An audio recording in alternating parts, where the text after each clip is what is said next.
vuelta en ¿Qué está pasando? Muchas gracias por acompañarnos. A continuación presentamos a Luis Benavente, analista político. Vamos a hablar sobre el gabinete de Antero Flores Arauz. ¿Cómo le va, señor Benavente? Muy buenas noches. Bienvenido. Buenas noches, Nicolás Perla, buenas noches. Señor Benavente, al conocerse la designación de Antero Flores Arauz como jefe de gabinete, como presidente del Consejo de Ministros, usted dijo, tendrá una actuación correcta en el Estado. Hoy que se ha dado a conocer y ha juramentado el gabinete de Flores Arauz, ¿sigue pensando lo mismo? Sí, básicamente era, digamos, un voto de confianza como peruano, que podemos tener muchos peruanos, de que la situación política en el país se estabilice. Evidentemente todos queremos lo mejor para el país y la situación se ha dado de manera muy controvertida. Sí, yo espero que las cosas vayan bien, evidentemente, por el bienestar del país, lo cual exige estabilidad política y a eso debemos conducirnos. El alcalde Muñoz nos acaba de decir hace unos minutos que él esperaba más del gabinete, es decir, que el gabinete pueda dar cierta tranquilidad a la población. Claro, también habló de el fallo del Tribunal Constitucional, ¿no?, que consideró podría darle una legitimidad, ¿no?, al gobierno de Manuel Merino. Textualmente las palabras de Jorge Muñoz. Sí, claro, yo creo que tendría que haber muchas posibilidades a barajarse para que el 100% de peruanos estemos satisfechos con un gabinete. Muchos, como el alcalde de Lima, pueden esperar más, como él lo ha dicho, con el derecho a tener su opinión. Yo creo que el punto de partida es correcto. Vamos a ver, analicemos un poco el fondo. Primero, en menos de 48 horas el presidente Merino ha formado un gobierno con un gabinete completo. Recordemos que el expresidente Vizcarra demoró 2 semanas, de tal manera que esto ha sido un trabajo con mucha prisa, porque se requería para tener un gobierno con autoridades políticas en todos los sectores. La designación y juramentación del nuevo presidente del Consejo de Ministros, del nuevo premier, fue en menos de 24 horas, lo cual era muy importante. Lo comparo nuevamente con esas 2 semanas que tardó el entonces presidente Vizcarra. Y era muy importante, ¿por qué? Porque al día siguiente de la vacancia quedaba constitucionalmente el Congreso, un Congreso legítimamente elegido por los peruanos el 26 de enero, se producían unos efectos económicos. Subía el dólar, caía la bolsa de valores de Lima, las acciones del grupo del Banco de Crédito cayeron en un 17% esa mañana, el riesgo país subía y bueno, y era el caos, y muchos en el Perú alentando la violencia, etcétera.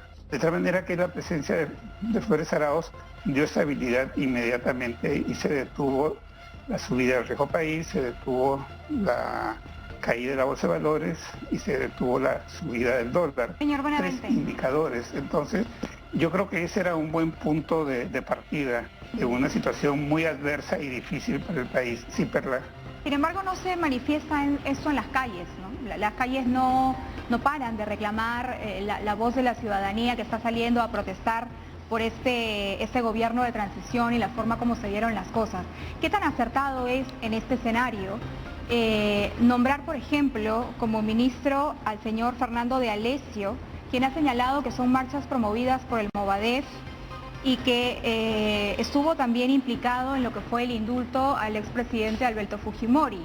¿Qué tan acertado es haber nombrado como ministro del Interior a una persona que ya ocupaba esa cartera y que fue separado en su momento justamente porque tiene investigaciones abiertas sobre presuntas compras irregulares al interior de la institución policial? Bueno, a ver, el caso del señor Alessio se ha señalado unos aspectos. Te quiero decir que el señor Alessio, a quien no conozco personalmente, es la persona que hizo Centrum, de un proyecto de una escuela nueva en negocios de una universidad que no tenía ninguna tradición en lo que era gestión empresarial. Ese es el rubro de Centrum, y la convirtió en una de las 2 principales escuelas de negocios del país, y la puso en el ranking de Dow Jones, que elabora América Economía todos los años, y eso fue gracias a su liderazgo. Entonces yo creo que si buscamos un equilibrio, pues no vayamos a disparar a los puntos débiles, veamos todo de manera equitativa y pongamos todo en la balanza. De tal manera que si el señor a veces tiene unas debilidades, yo creo que también tiene algunas fortalezas, y me gusta ver las cosas con equilibrio, ¿no? Entre tantos ministros puede haber un error, lo admito.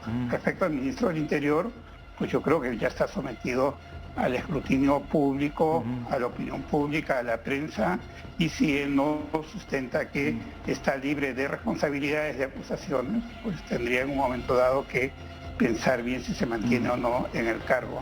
Ya que menciona la palabra equilibrio, para finalizar, ¿cuál debería ser el accionar del Congreso? En un inicio se mencionaron incluso nombres de congresistas que serían ministros. Creo que eso hubiera sido pues un despropósito, ¿no? Pero ahora este Parlamento tiene que demostrar justamente el equilibrio que usted estaba mencionando. De acuerdo, yo creo que esa es una buena medida.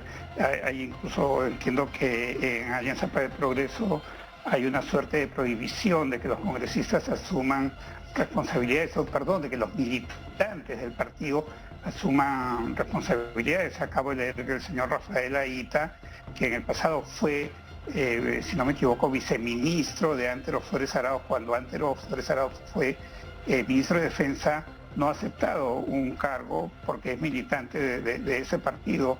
O el caso de Víctor Andrés García Belaúnde, que ha dicho que los precandidatos de las internas de las primarias de Acción Popular ya no deberían seguir adelante y que no haya candidatura de Acción Popular, con lo cual yo también estaría en desacuerdo, ¿no? Pero digamos que hay una propuesta de transparencia, ¿no? Respecto a la calle, que era la otra parte de la pregunta anterior, la calle tiene todo el derecho a manifestarse. Lo que es importante es que el Congreso que destituyó, que vacó al presidente Vizcarra por incapacidad moral, es un Congreso legalmente establecido, de manera genuina, auténtica, ¿no? Entonces tiene total legalidad y la decisión es constitucional.